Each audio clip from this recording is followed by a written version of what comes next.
Today's video is going to be all about protein. Now, everybody knows protein is good for building muscle, but it also has very important benefits to the diet.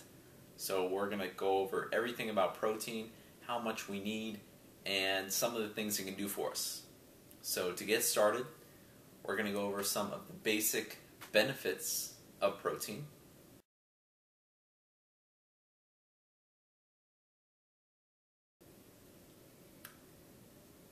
First and foremost, protein is a macromolecule. What I mean by macromolecule is it's basically an umbrella nutrient. It's not a food group, it's bigger than a food group. So it gives us so many different types of nutrients.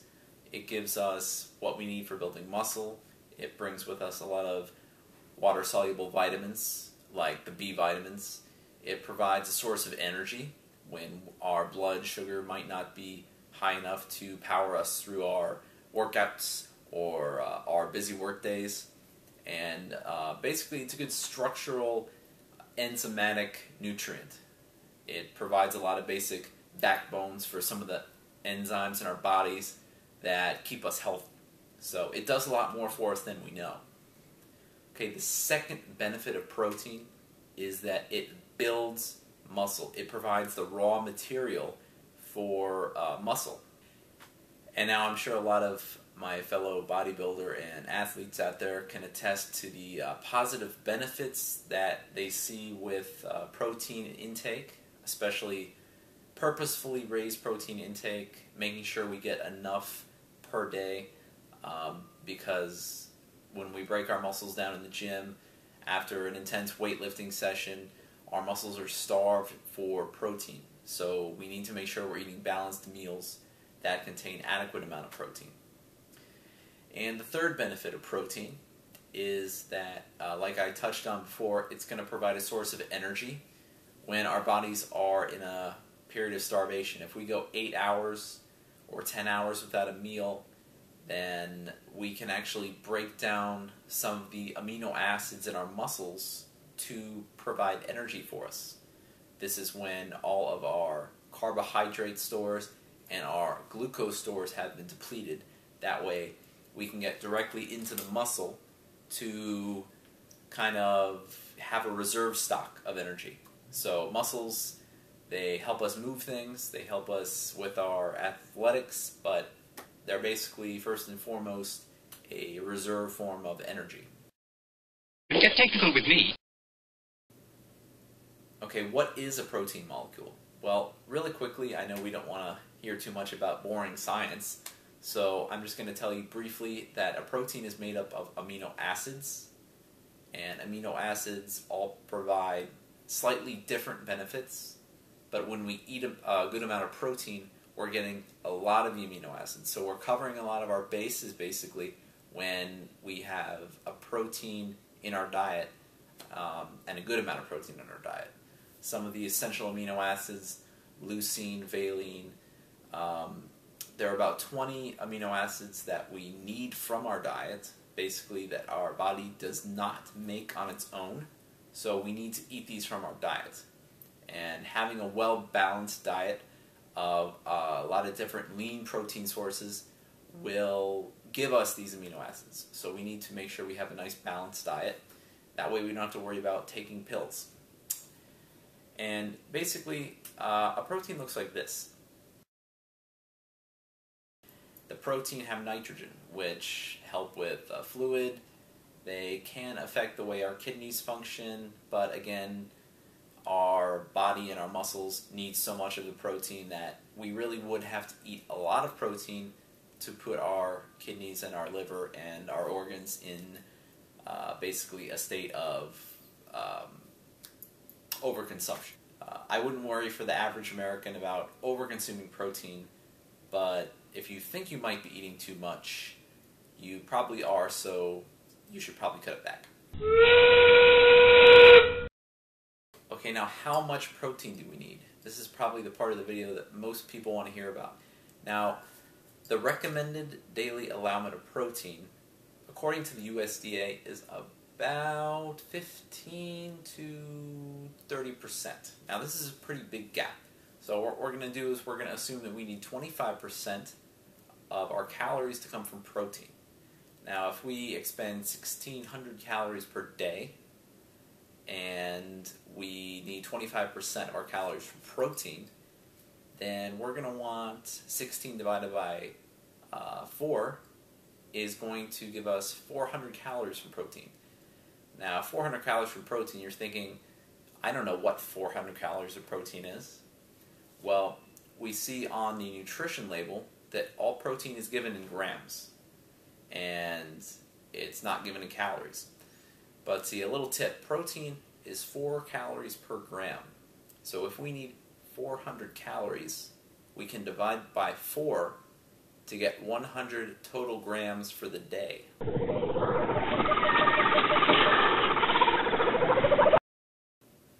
Okay, so 400 calories, 4 calories per gram, that's 100 grams per day.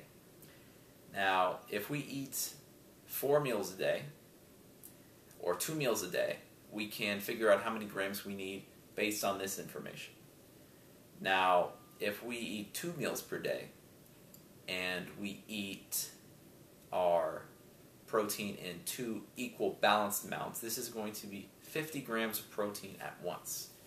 Now, this is going to be a little bit more than we need at one time, because protein is a nutrient that our bodies only need a little bit of at one time. So usually any excess is going to be stored as body fat.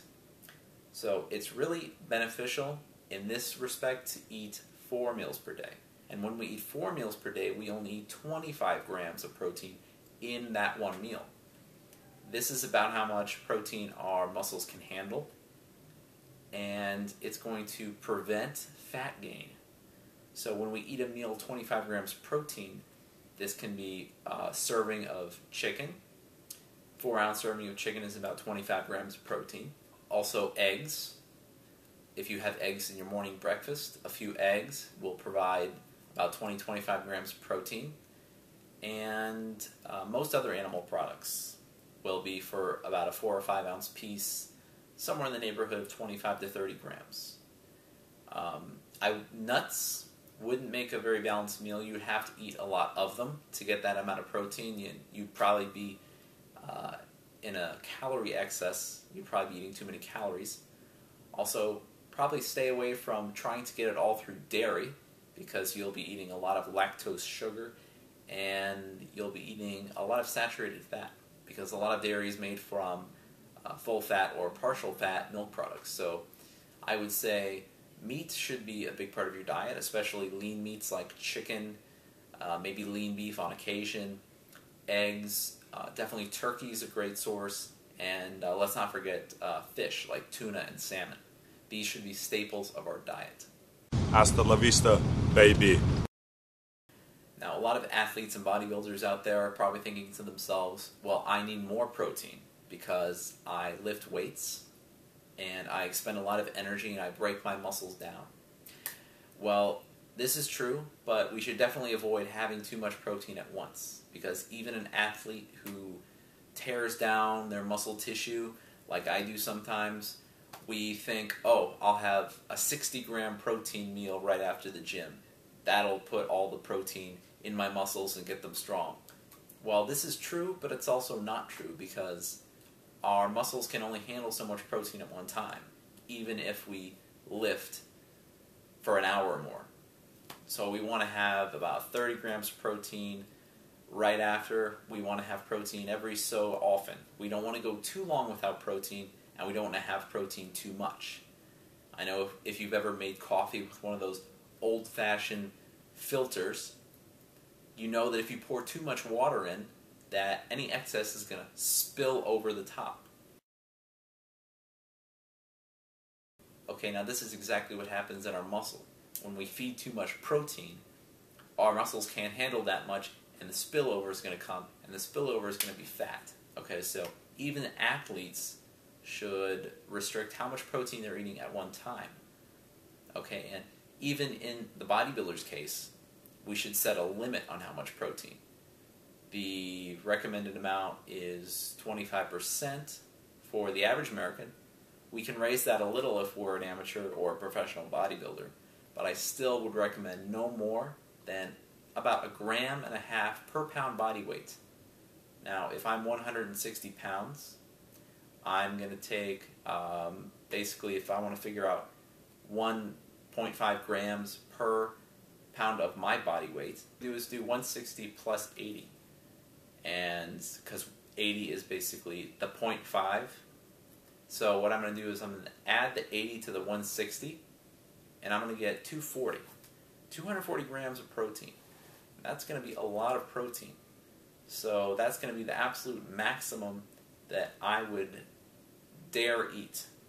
I'm actually more comfortable eating somewhere in the neighborhood of 0.9 to 1 gram per pound of my body weight. I typically don't go higher than 150 to 170 grams of protein per day. Now, if you eat 5 meals, this is about a good amount of protein per meal. So that's my comfort zone of protein. And if we're worried about fat gain, keep the meals small, keep the meals spaced out, and definitely look for the leanest source of protein you can find. Now, one thing I want to touch on is protein supplementation.